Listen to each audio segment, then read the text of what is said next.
Om. I hope I'm audible on Teams. Yes? Yes. So, I think today also we'll go with repeating the 3 dhyana shlokas before we begin the class. And then possibly from the next class, I hope that you will have these 3, we can have all of you chanting these 3 along with me. I think the 3 shlokas have anyway been posted and given to you in the WhatsApp. Just in case you don't have, we will have it posted once again today. So please repeat after me.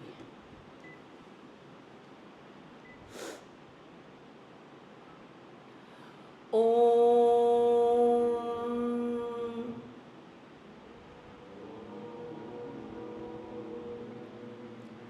Sadashivasamarambham Shankaracharya Madhyamam Asmadacharya Paryantam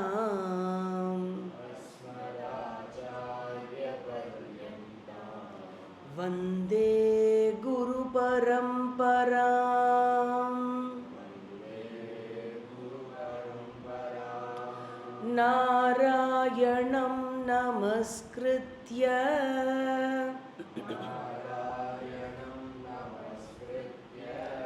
Naran Chaiva Narottamam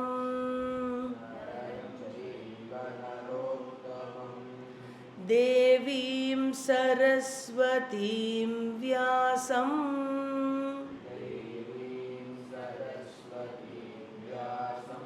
Tato Jayamudirayet Shuklam Bharataram Vishnum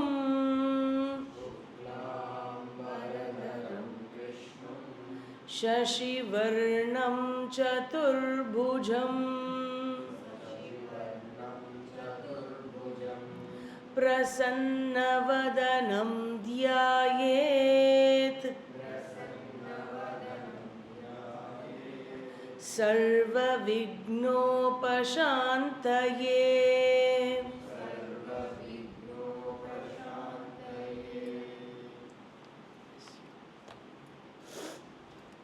Vishnu Sahasranamam. We saw that there are 2 stages in a person's life. One is, the first stage is Ishvara Aradhanam, and the second stage is Ishvara Jnanam. It's all fine?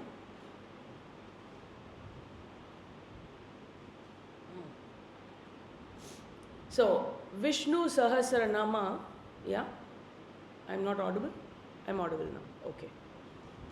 Vishnu Sahasranama is part of both these stages. As part of Ishvara Aradhanam, Vishnu Sahasranama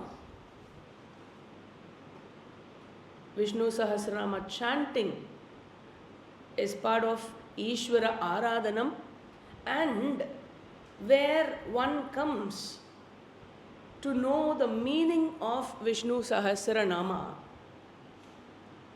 it gives you the knowledge of Ishvara. Therefore, Vishnu Sahasranama is part of both the stages, both Ishvara Aradhanam and Ishvara Jnanam.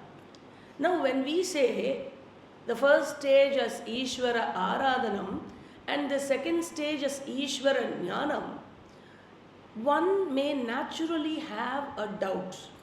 What is the doubt? Whether the second stage is not Aradhanam, and there is no Aradhanam, no Bhakti there in the second stage. Because in the first stage, you have Bhakti. It includes Bhakti because when you say Aradhanam, Puja, it means and includes Ishvara Bhakti. What about the second stage? When I come to know about Ishvara, is it purely an intellectual activity that I don't need to have any emotion like Bhakti towards Ishvara? Bhagavan Krishna in Gita, Bhagavad Gita, he says that this second stage of Ishvara Jnanam is a greater bhakti. In fact, he classifies these two stages into 4 stages. And he says the greatest stage is Jnani Bhakti, where one has attained the knowledge of Ishvara. That is the highest state of bhakti. Alright, so far in our understanding of Ishvara in the introduction section, we saw that Ishvara is both the intelligent and the material cause of this universe, this Jagat. When we say Jagat in Sanskrit, it means this universe, this cosmos. And technically in Sanskritam, we said intelligent cause is nimitta karanam and material cause is upadhana karanam. And Ishvara being one cause who is both the intelligent and the material cause, Shastram calls him as abhinna nimitta upadana karanam. And we also saw that Vishnu Sahasranamam appears in the 149th adhyaya chapter of the Anushasana Purva of Mahabharata. You have 18 Purvas, 18 sections in the text of Mahabharata, and one of the 18 sections is called Anushasana Purva, and Mahabharata appears in the Anushasana section. And in that Anushasana sections, there are several chapters, and it appears in the 149th chapter. Mahabharata. Mahabharata, we call it as an epic, right? In Samskrita, we call it as itihasa. Itihasa, epic is not the exact translation of itihasa. Commonly, Ramayana and Mahabharata are referred to as the two itihasas. And in English, when it is given for a translation, commonly there is a mistake that is committed where the translation goes to say, call them as Indian mythologies. Okay? Mahabharata and Ramayana are not mythology. The reason being, the name itihasa explains it. In Sanskritam, every word carries the meaning. When you say book in English, you don't have a root for the bhu dhatu and uk pratyaya. You don't have all that in English. Okay? When you say book, you are taught from childhood that B-O-O-K. You don't say book, but you say book. And book means book. Okay, pustaka. But whereas in Samskrita, every word has a root and every root carries a meaning. And appropriate prefixes and suffixes are added to form a word. In that manner, when you say itihasa, how is that word formed? It is made up of 3 shabdas. Okay, the 3 shabdas are iti, ha, asa. Iti, ha, asa. Iti, ha, asa means thus indeed happened. Okay, so it means this definitely happened, right? So where is the question of calling it as mythology? Mythology means it doesn't exist. Myth means false, right? So, an appeal to all the Astika Mahajanas to please stop referring Ramayana and Mahabharata as mythologies. Please stop translating our itihasas and Puranas as mythology. If you want to translate itihasa in English, maybe you can say itihasa, something like that, okay? And Purana means Pura Api Nava. Puranaha means Purana. In Hindi, Purana means Purani hai. Purani means it's old, right? So Pura means old. Api, instead of being old, in spite of being old, it is Nava. It is still new. What does that mean? That means the content, the subject matter, the knowledge that it carries, despite being an ancient knowledge, it is relevant even today. Therefore, Pura Api, it is Nava. Therefore, Puranaha. So, let us not translate these two words into English. It's better to say Purana as Purana and Itihasa as Itihasa. Alright, so in the last class we began with the first dhyana shloka of Purva Bhaga.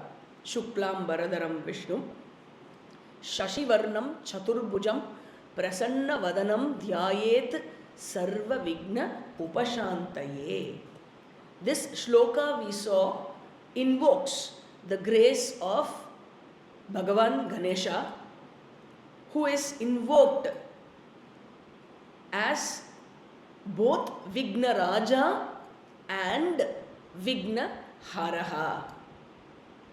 Now, why is he invoked as both Vigna Raja and Vigna Haraha? Vigna Raja means the thrower of obstacles. Now, why are we worshipping an obstacle thrower?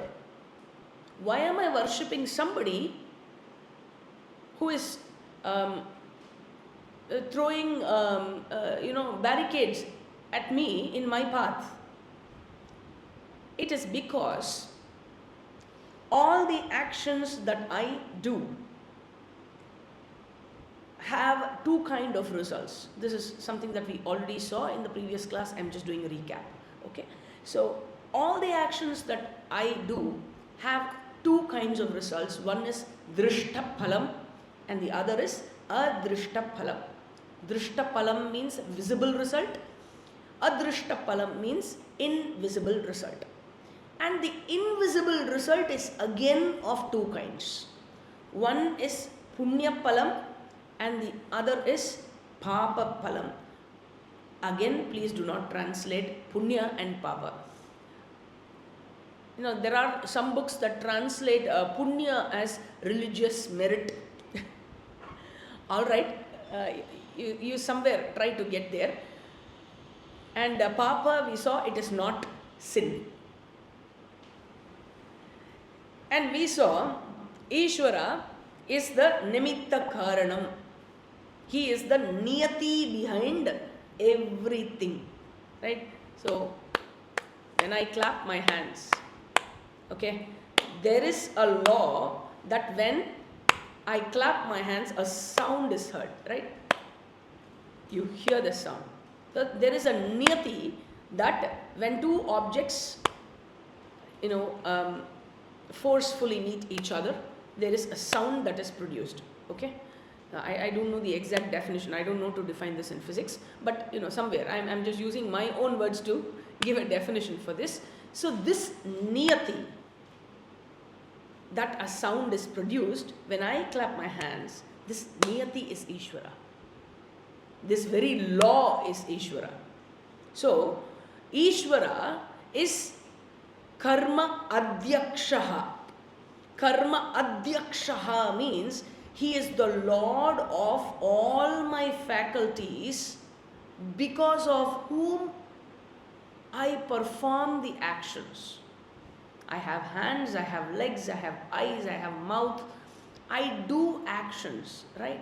He is the Lord who presides over all my faculties, and therefore he is called Karma Adhyakshaha, the Lord of faculties, all my faculties.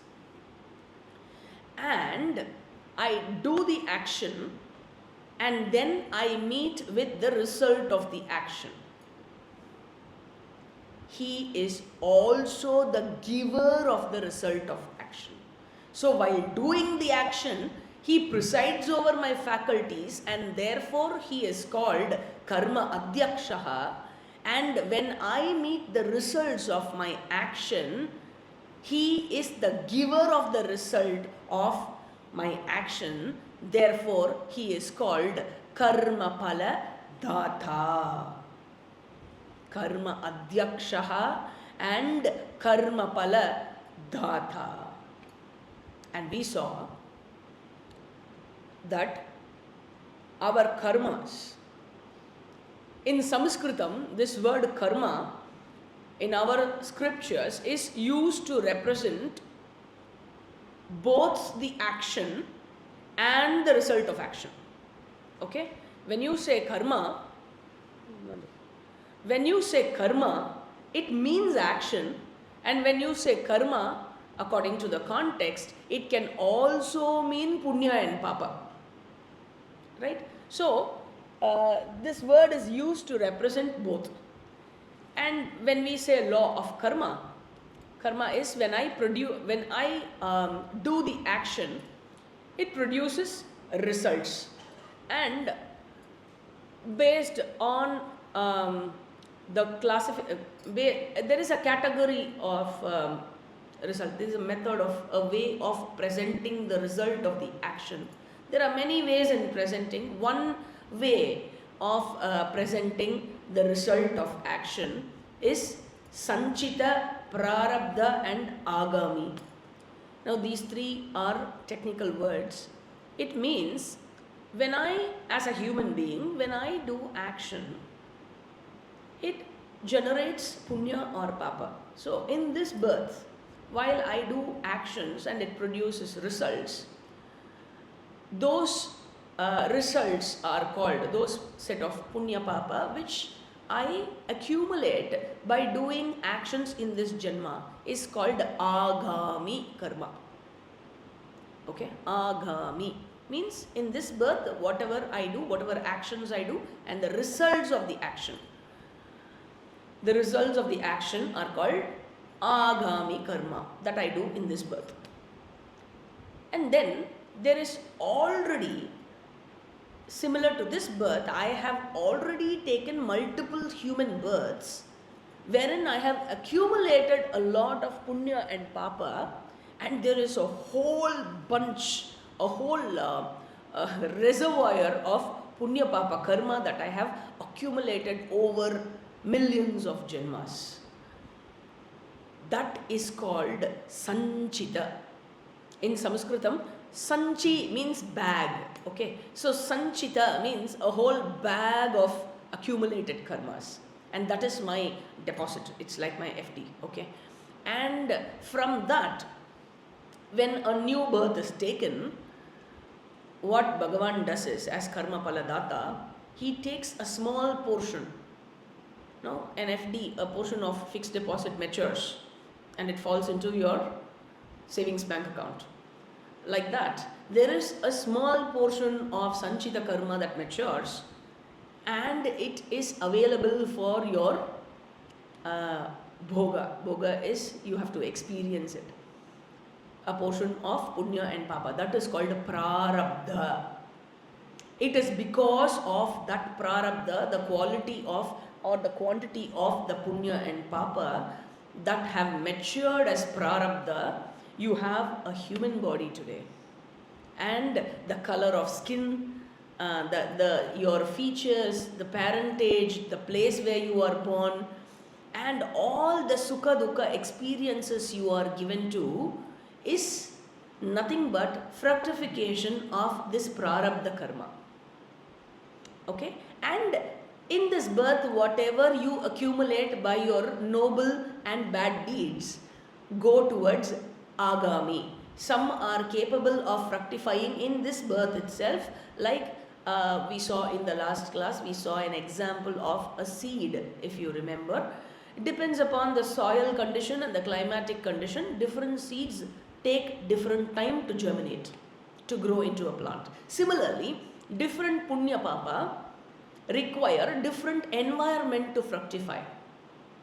Therefore, according to that, there could be some amount of punya papa that fructify from the agami karma, that fructify in this birth itself. There could be something that would get carried forward to later birth, because you don't have that environment available in this birth. So they get added on to the sanchita karma and available for future fructification. So this is all about the law of karma, the cycle of karma. Okay. Now, obstacles in life. Now you have one amount opening balance in your savings bank account, which is your prarabdha karma, which you have at the beginning of this birth.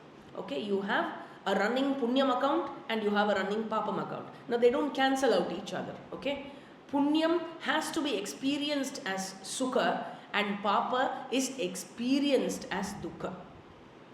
Okay, so to that extent, generally our scriptures say that when you take a human birth on earth, okay, this is called naraloka. Okay, human birth is only on earth. So when you take human birth on bhuloka, normally it is like a 50-50 ratio of punya and papa, somewhere close to 50-50 ratio. Therefore, you equally experience sukha and dukkha in your life. Alright, this is something about the karma. Now, therefore, in this life, when I am given to a series of experiences, my papa karma sitting in the prarabdha fructify and they fall as obstacles. Because Bhagavan is the karma pala data, the giver of the result of action, he is the obstacle thrower, he is worshipped as Vignaraja. And this Vigna, the obstacle, is categorized into three. One is Adhyatmika Vignaha. I'll just give the three names and I'll explain the meaning of the three. One is Adhyatmika Vignaha. The second is Adi Bhautika Vignaha. And the third is Adi Daivika Vignaha. Adhyatmika, the first category, means all the obstacles that are caused because of me, my own self. I cause obstacles. Getting up early for a Monday morning class at 5 a.m. is not easy. I can decide, put off the alarm and say, let me go to sleep for some more time. And sitting in front of the phone or laptop or tab somewhere in the US on a Sunday evening is tougher when the teacher is not in front of you and you don't have anybody to answer, nobody to question you, you don't have to give a leave letter, you don't have to, you don't have any protocols of that sort. So I may choose not to attend. So who is throwing the obstacle here? The obstacle is from me. It originates from me. All these kind of obstacles are called, that generate from me, from out of my own will, is called Adhyatmika, where the human being, the individual, has full control on Adhyatmika. I decide whether I have to take the obstacle, go with the obstacle, or I can overcome the obstacle. The second category is Adi Bhautika. Adi Bhautika are obstacles from the environment around. You can have a lot of rain. You can have some problem in the internet connectivity. You can have problems in the power supply. You can have a sudden problem that has come up on your gadget, because of which you are unable to take the class. any karma that you take up, all these kind of obstacles that you are given to experience, which arise out of the environment, are called Adi Bhautika. And as a human being, I don't have full control on the environment. To certain amount, I may have the control. I cannot say that I have complete control on the environment that I am given to. The third category is Adi Daivika. Adi Daivika is from the natural forces. Natural forces are, say there is a sudden earthquake and you are unable to, you have to protect yourself, secure yourself, and therefore you are unable to attend the class. So that is a natural force which has fallen as an obstacle, which has come into place as an obstacle. So this is called, do you have control on them? You have absolutely zero control on them. You cannot talk of exercising any amount of control on this third category. So Adhyatmika is from my own self, Adi Bhautika is from the environment, and Adi Daivika is out of natural forces. In Adhyatmika, I have full control in overcoming the obstacle. In Adi Daivika, there is some control but not total control. In Adi Bhautika, there is some control but not total control. And in Adi Daivika, there is absolutely zero control. These are the three categories of obstacles, and where I am given to situations that are not fully into my control or absolutely zero control, and that fall in my way of, in my pursuit of attaining whatever goal I have taken up, whatever I want to do. Therefore, we have taken up Vishnu Sahasranamam as the text, and we seek to complete the text successfully, understanding the meaning of every shloka in the background of Adi Shankara's Bhashyam.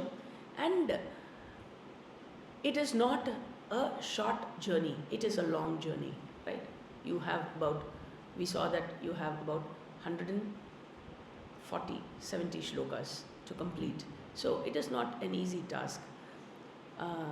Therefore, we pray to Ishvara, who is the Vigna Raja. Obstacles can be of any category. So I worship, dhyayet. May one meditate upon Ishvara as the obstacle thrower, as Vigna Raja, the one who throws obstacle at me. I do namaskaram to him, I salute him, I prostrate him as the Vignahara. For what do I prostrate him? Sarva Vigna Upashantaye. He, being the obstacle thrower, is also the remover of the obstacles. Therefore, I worship him for Sarva Vigna Upashantaye, for removal of Sarva Vigna. Which Vigna? Adhyatmika or Adi Daivika or Adi Bhautika? All the three. All the three. Sarva Vigna Upashantaye. And as we say, I meditate upon the Lord. For the purpose of meditation, human mind has to be tamed from the preliminary stage, right? When I am not a person who is used to meditating, which means I have to tame my mind, train my mind from stage 1 of meditation. And our scriptures recognize the difficulty that we have, that one can face in meditation. Therefore, for the purpose of visualization, we saw that Ishvara does not have a form, because one who is infinite cannot have a form, right? We saw a lump of clay that is made into different forms. Therefore, as the cause of this universe, he cannot have any one form, right? So, how can I meditate upon the formless Ishvara? It can be difficult in the initial stage. So, to enable the bhakta to meditate, Ishvara is given a form. And where I worship him as Vignaraja and Vignahara, the form of Ganesha is given by Shastram, and he is described, his form is described by the Shastram, which is given as a description in this shloka. So, Ishvara is given a form in which I invoke him. Understand that there is no idol worship in our system. There is no idol worship in Sanatana Dharma. Okay, when I do Pullayar Puja or Ganesha Puja, Vigneshwara Puja, what do? Generally, whenever we take up any ritual, we take a handful of turmeric powder, we add some water to it, and we make it into a pyramid shape, right? And what do we say? The mantra that we chant? Asmin Haridra Bimbe Sumukam Vigneshwaram Avahayami. It is that I chant. You know, what do I chant? I chant Asmin Haridra Bimbe, means in this very image of turmeric powder. Haridra means turmeric. Haridra Bimba means the image made of turmeric powder. Asmin, in this image of turmeric powder, Vigneshwaram dhyayami, Vigneshwaram avahayami. Vigneshwaram dhyayami means I meditate upon Vigneshwara, and Vigneshwaram avahayami means I invoke Vigneshwara in this image. Therefore, the bhakta is fully aware that the image in front of me is a turmeric powder. I don't call that, I don't worship the turmeric powder. Whom do I worship? Do I say I invoke the turmeric powder and Haridra powder dhyayami? Do I say that? No. I say Vigneshwaram dhyayami. So the namaskara, the puja, the aradhanam that I do, is it for the turmeric powder or for Vigneshwara? Definitely for Vigneshwara. I go to the temple, I have an altar of Ishvara there. I do namaskaram for him. I do pradakshanam for him. I worship him. I pray him. There is abhisheka, aradhana, naivedya, everything that happens there. Is all the worship for the stone or for Ishvara? Obviously it is for Ishvara. I know it is a stone. I know it is an image, right? But I very deliberately say that I invoke Ishvara in this image. Now, it is not any weird or any funny thing that is happening in Sanatana Dharma, okay? Every country does this. Every country has a national flag and they salute the national flag. Now, it is a piece of cloth, right? So, is the respect and the salutation for a piece of cloth, or is it for the nation, the whole nation that is represented in the piece of cloth? Alright, so this is nothing new or anything unique to Sanatana Dharma. This is a physicalization of an emotion that we naturally practice in Sanatana Dharma, and you don't know what you are doing, therefore you find it weird. That's all. Alright, so remember that there is no idol worship, okay? We use the idol, but we don't worship the idol. The worship is always for the Almighty, for Ishvara. And now we visualize the form of Vigneshwara. That is where we left, right? So how is he described? The form is described here in the shloka. He is Shukla Ambara Dhara. Shukla Ambara means bright or white clothes, okay, white dress. he is wearing, the one who wears white dress. So Vigneshwara is known for wearing white color dhoti, white color dress. Okay, and he is really, originally he is formless. He is the formless Almighty. Therefore, he is Vishnu. Vishnu means one who is all pervasive. We saw that in Samskrita, every word has a derivation, has a meaning. Right? Vishnu means Sarvam Veveshti iti Vishnu. One who pervades everything. Sarvam Veveshti. Maybe that is why, dhoti is called Veshti, because, it goes round and round like that. Okay. And Shashivarnaha. Shashivarnam. Shashivarnam means, Shashi means moon, Varnam means the color. He looks as bright as the moon. His complexion is so bright as the moon, meaning so pleasant he looks.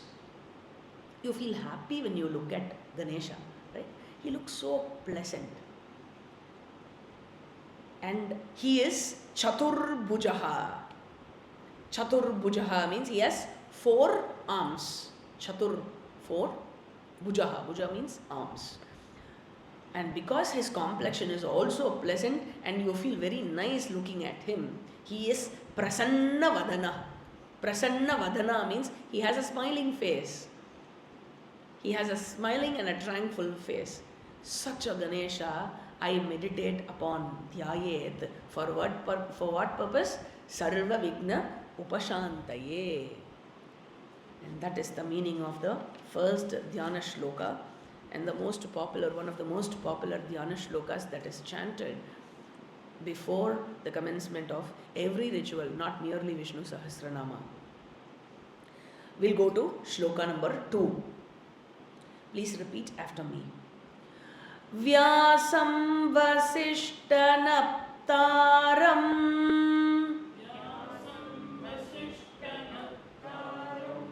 Shakteh Pautramakalmasham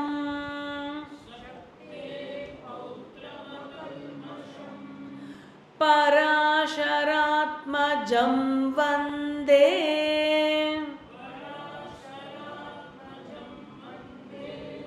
Shukatatam Taponidhim.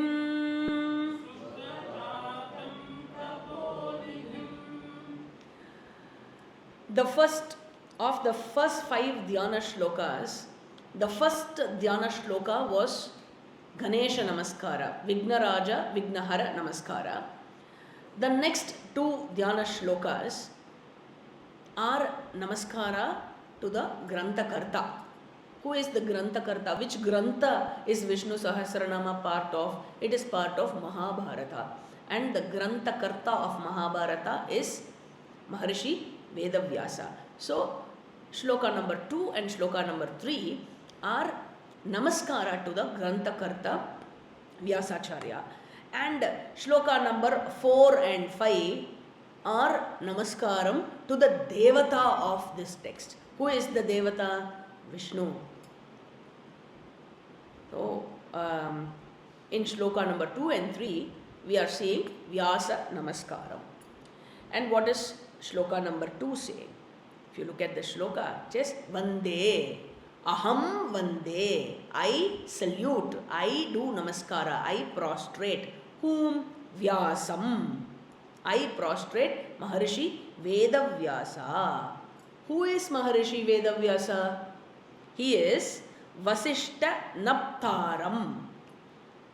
Vasishtanaptaraha means he is the great grandson.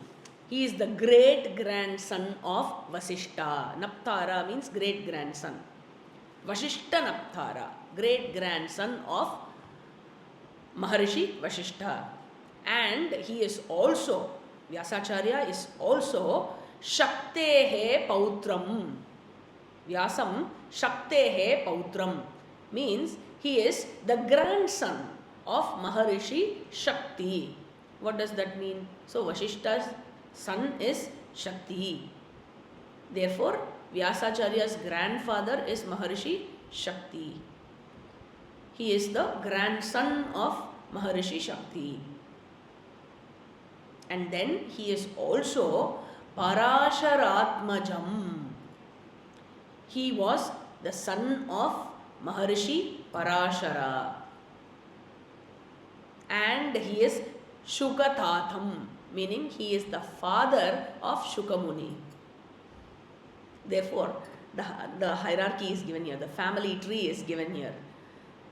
Vashishta's son is Shaktihi, Shakti's son is Parasharaha, Parashara's son is Vyasaha, Vyasa's son is Shuka. So this is the order that is given.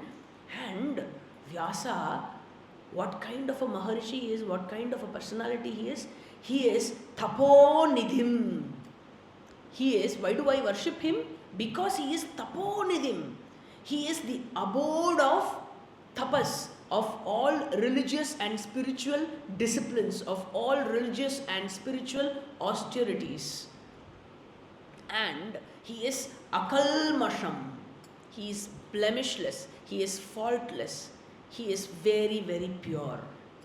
A pure-hearted person. Pure in his deeds, pure in his words, pure in his thoughts. Such a person I worship. Shloka number 3. This is also Vyasa Namaskara. Please repeat after me. Vyasaya Vishnu Rupaya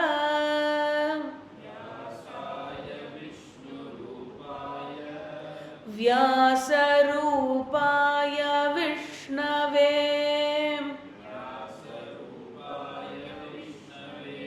Namo Vai Brahma Nidaye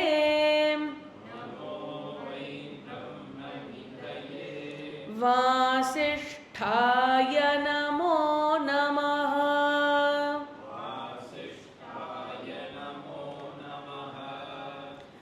Vyasaya Vishnu Rupaya Vyasa Rupaya Vishnave. So Vyasa is none other than the form of Vishnu himself. And it is Vishnu who is in the form of Vyasa Bhagavan. So Vyasa is being celebrated as an avatara of Bhagavan Mahavishnu, an avatara of Ishvara himself. His original name is not Vyasa. Vyasa was a name that was given to him later. His original name was Krishna Dvaipayana. Krishna Dvaipayana. His name is Krishna, Krishnaha. Krishnaha is masculine gender, and when you say Krishna, it is feminine gender in Sanskrit. So, being a male, his name is Krishnaha. You have two Krishnas, two male Krishnas in Mahabharata and one female Krishna in Mahabharata. Okay, the other Krishna is, masculine Krishna is who? Vasudeva Krishnaha. And here Maharishi is Dvaipayana Krishnaha. The third Krishna, the feminine, refers to Draupadi. She was dark skinned. Krishna means dark skinned, okay, black or dark skinned. Vedavyasa was dark skinned person, and he was born in an island. Therefore, Dvipa means island, and one who is born in an island, therefore he is called Dvaipayana. And he is dark skinned, who is island born. Therefore he is Krishna Dvaipayana or Dvaipayana Krishna. Later on, as he grew up, he took up the job, the work, his contribution, one of his main contribution was categorizing the Veda. Veda is one whole literature which, for the purpose of preservation, according to the category, the type of the mantras, was categorized into 4. We don't divide the Vedas, okay? You don't say divide. There is no division. It's not that you are different and I am different, okay? The Vedas were categorized and it was given to groups of people in the society, because doing adhyayanam of the entire Veda by one individual is very difficult. It's a very, very huge literature. Therefore, for the purpose of convenience and preserving the Vedas, it was categorized into 4 and it was given to different sections of the society so that they do adhyayanam of that section, and therefore that section is perpetuated by that portion of the society. So you maintain the entire Veda in this way. And categorizing Vedas, which are an ocean by themselves, is not easy. It is a very difficult task. Right? Therefore, this could not have been done by any ordinary human being. And therefore, Vyasa Bhagavan, when you say Bhagavan Veda Vyasa, right? Therefore, he is considered to be the avatara of Bhagavan himself. And because he categorized the Vedas, Vedan Vivyasayati, because he categorized the Vedas, he came to be called as Veda Vyasaha. And the other name of Veda is Brahma, not Brahma. Okay, again, Brahma means the Chaturmukha Brahma Deva. This is not Brahma Deva. Brahma is another name for Veda. That is why he is praised, he is glorified as Brahma Nidhaye. Nidhi means a reservoir. Because who can do the categorization of Veda? Only the one who has the knowledge of the entire Veda will be able to say this should come under this category and this should come under that category. Right? So he possesses the knowledge of the entire Veda, and therefore he is Brahma Nidhi. And the Bhakta here says, I do namaskaram to Vedavyasa, who is the reservoir, who is the abode of the home of the knowledge of the entire Veda, of all knowledges. Namo Vai Brahma Nidaye Vasishtaya. Vasishtaya means who falls under the lineage of Vashishta. One who falls under the lineage of Pandu is called Pandava. Right? One who falls in the lineage of Bharata is called Bharata. Similarly, one who is falling in the lineage of Vashishta is called Vasishtha. So, Vasishtaya Namo Namaha. I prostrate Maharishi Vedavyasa again and again. He not only categorized the Vedas, his contributions are very important and very wide. There are 3 main texts one has to study having taken this human birth. And the 3 texts are called a Prasthanatraya. And Vyasa has contributed towards all these 3. Prasthanatraya, you have the Upanishads, which are from the Vedas. Then you have Bhagavad Gita, and you have a text called Brahma Sutra, which is a technical, logic-based analysis of the Upanishads. Because he categorized the Vedas, he has his contributions in the Upanishads, and he wrote Mahabharata. Therefore, Bhagavad Gita is a text that was contributed by Vyasa. Though not his own work, he was the editor, he was the compiler. And Brahma Sutra was composed by Vedavyasa. It is his own composition, though the content is not his own. It is an analysis of the Vedas. So these 3 texts are called Prasthana Trayam. And besides these 3, he has contributed 18 Puranas and 18 Upapuranas. And then you have itihasa Mahabharata. So he is such a person, and there is a commentator to Bhagavad Gita, one of the commentators, famous commentators to Bhagavad Gita, called Madhusudana Saraswati. He worships Vyasa as Namostute Vyasa Vishala Buddhehe. Who can do so much of work? Only the one who has a very, very vast intellect. Only that person can hold the content of Vedas and can present Vedas in the form of Bhagavad Gita, can present the Vedas, the analysis of Vedas of Brahma Sutra, and can present every aspect, different aspect of Vedas in the form of, in a poetic form, as Puranas and Upapuranas. Right? So, Namostute Vyasa Vishala Buddhehe. It is because of Bhagavan Maharishi Vedavyasa that we got Bhagavad Gita today, and we are studying Vishnu Sahasranama today. All are from the great itihasa of Mahabharata. Mahabharata does not just have Bhagavad Gita and Vishnu Sahasranama. It has got 5 great texts in it.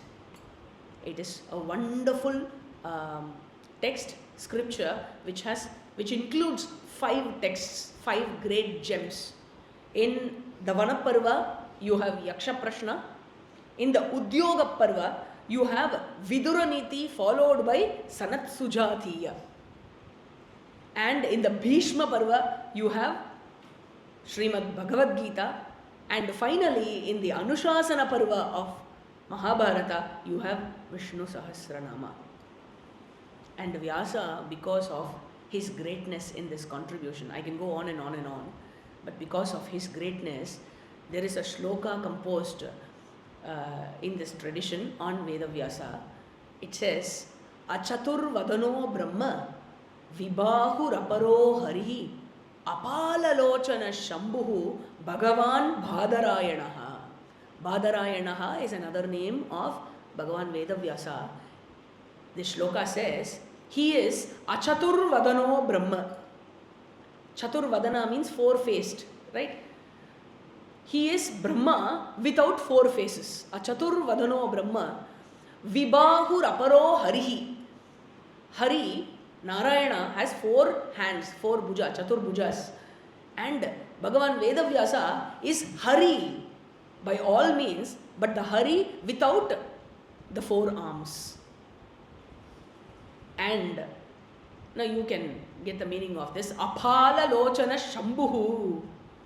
He is Parameshwara, he is Maheshwara without the 3rd eye. Apala Lochana Shambhu. And therefore Bhagavan Bhadarayana is one form of the Trimurti. He is none other than the avatara of the Trimurti itself. So such a great Veda Vyasa. I prostrate, I worship, I do namaskara. Shloka number 4. Avikaraya Shuddhaya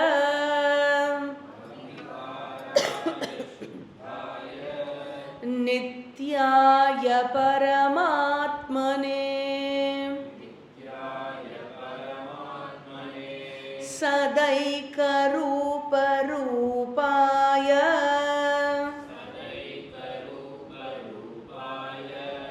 Vishnave Sarva Jishnave.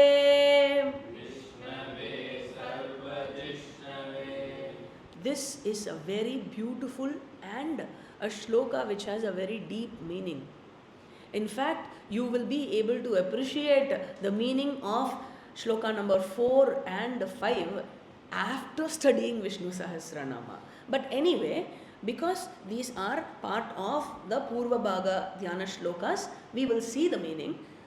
I propose to give an introduction before we get into the word by word meaning, pade pade arthaha of this 4th shloka.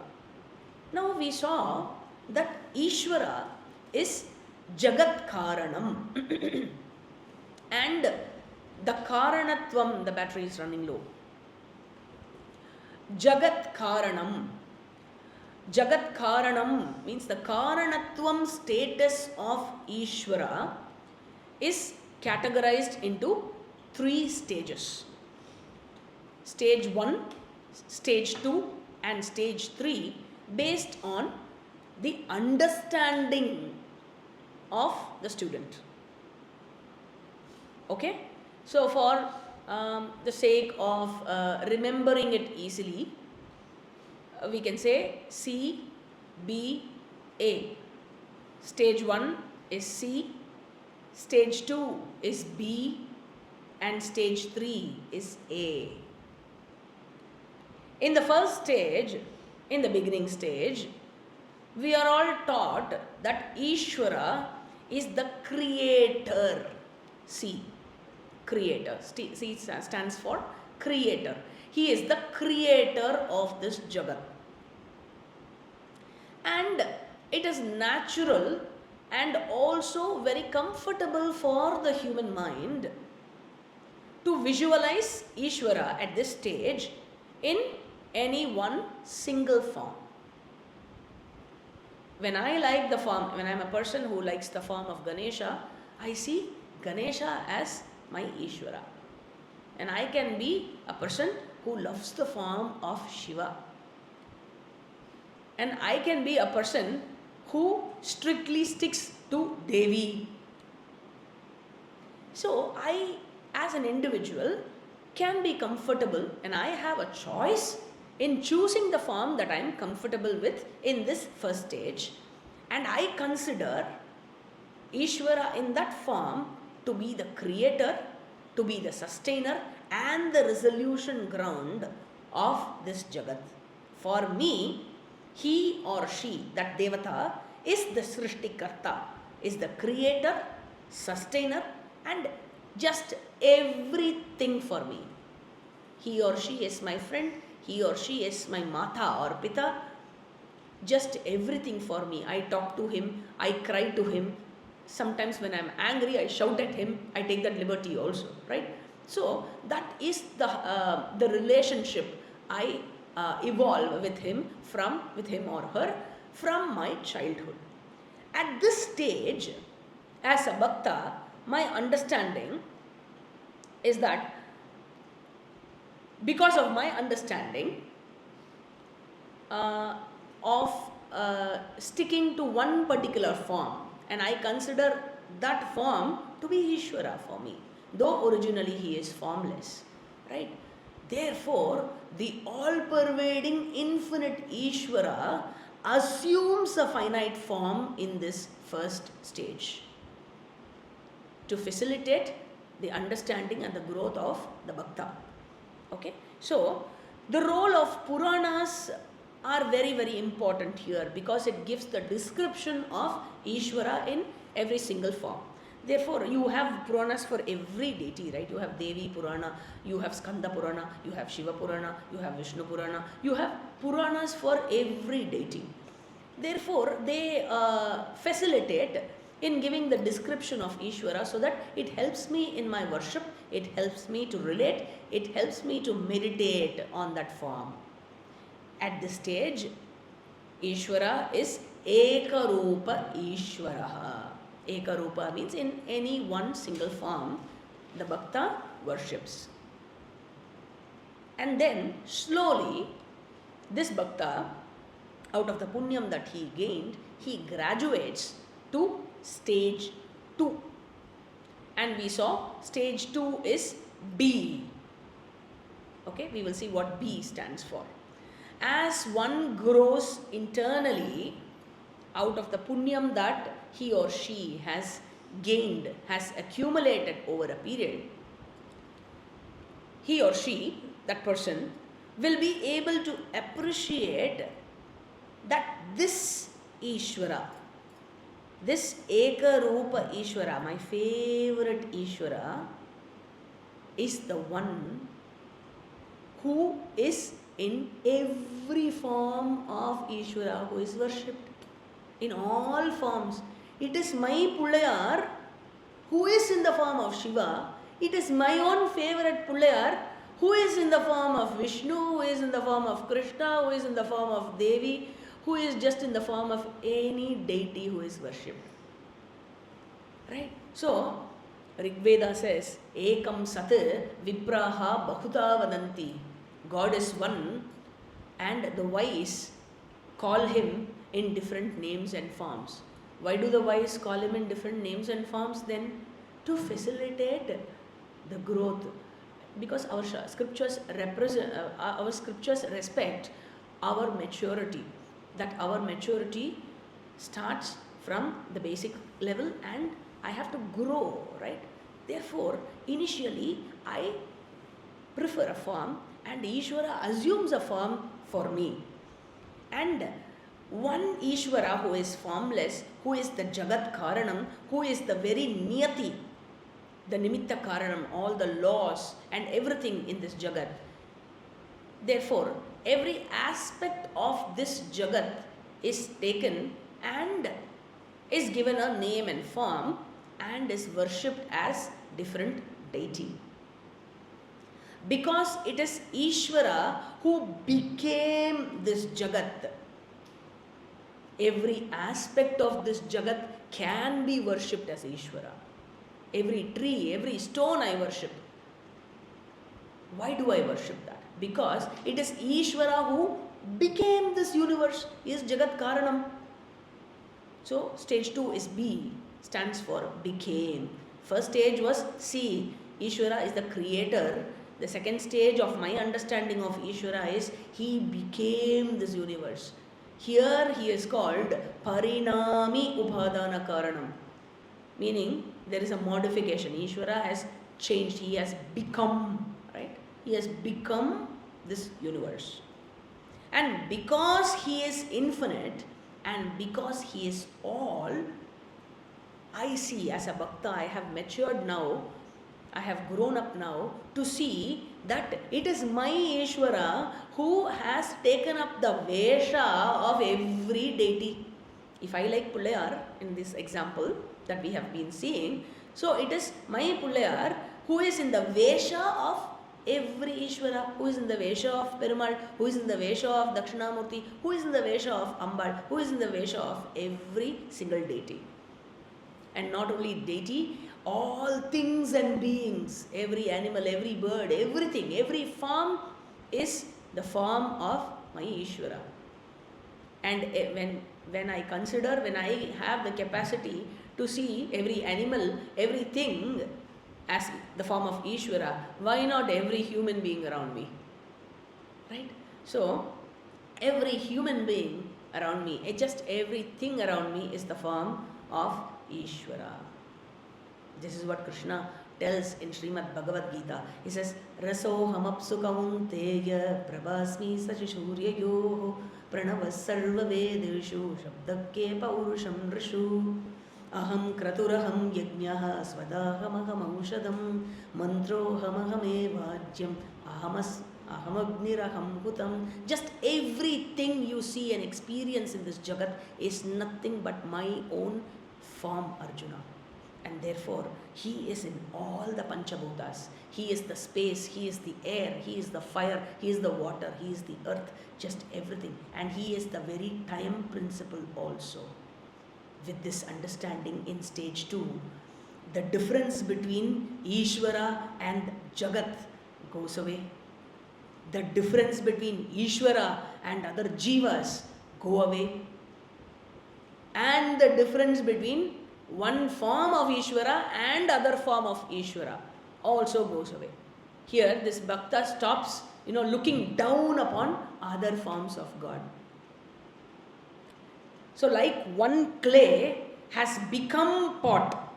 We will conclude the class here with this last note. Like one clay becoming other many forms of earthenware, like one gold becoming different ornaments, it is Ishvara who has become this entire Jagat or universe. Therefore, here, the first stage when we saw him as just the creator, he was Ekarupa Ishvara. Here, he is Anekarupa or Vishwarupa Ishvara. One Ishvara who is in the form of everything I see and experience. So this is stage 2 of understanding of Ishvara. What is the third stage? We will see that and the word by word meaning of the shlokas and the upcoming shlokas in the next class. So we conclude with the prayer. Om Purnamadah Purnamidam Purnat Purnamudachyate Purnasya Purnamadhaya Purnamevavashishyate. Om Shanti Shanti Shanti. Harihi Om. Shri Gurubhyo Namaha. Harihi Om. So we will meet in the next class next Monday, and we have Diwali upcoming in the next couple of days. So happy Deepavali to all of you. Stay safe and celebrate well. Hari Om.